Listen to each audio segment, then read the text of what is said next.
मोदी सरकार के इस कार्यकाल का आखिरी बजट आ गया। वित्त मंत्री निर्मला सीतारमण ने इस बजट से मिडिल क्लास यानी कि नौकरी पेशा टैक्स पेयर्स के लिए बहुत बड़ी खुशखबरी का ऐलान किया। 8 साल बाद आखिरकार इनकम टैक्स छूट की सीमा बढ़ा दी गई। नए टैक्स सिस्टम के तहत 7 लाख तक की आय पर अब कोई टैक्स नहीं लगेगा। इनकम टैक्स के स्लैब को भी 7 से घटाकर 5 कर दिया गया। टैक्स में छूट की खबर इतनी अहम है कि जब वित्त मंत्री निर्मला सीतारमण ने इसका ऐलान किया तो पूरा सदन तालियों से गूंज उठा। वित्त मंत्री खुद बोली, मिडिल क्लास के लिए इनकम टैक्स में छूट सबसे अहम चीज है। I have 5 major announcements to make in this regard. These primarily benefit our hard-working middle class. The first one concerns rebate. Currently, those with income up to 5 lakh do not pay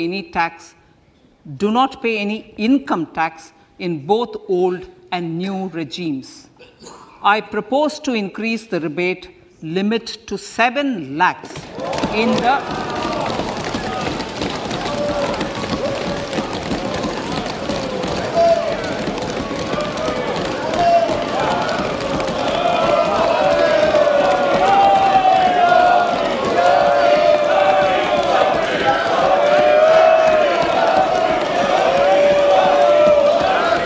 नए tax system में क्या खास है, अब आपको पूरा बताते हैं। नया टैक्स सिस्टम चुनने वालों के लिए रिबेट की लिमिट 7 लाख रुपए कर दी गई। पहले ये 5 लाख थी। नए टैक्स सिस्टम में 50,000 रुपए का स्टैंडर्ड डिडक्शन भी शामिल किया गया, यानी कि 7.5 लाख रुपए तक की सैलरी पर कोई टैक्स नहीं लगेगा।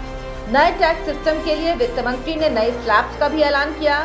टैक्स के स्लैब को 7 से घटाकर 5 कर दिया गया, जिसमें 3 लाख तक की आय पर आपको 0% यानी कि टैक्स नहीं देना है। 3 से 6 लाख पर 5% टैक्स देना है।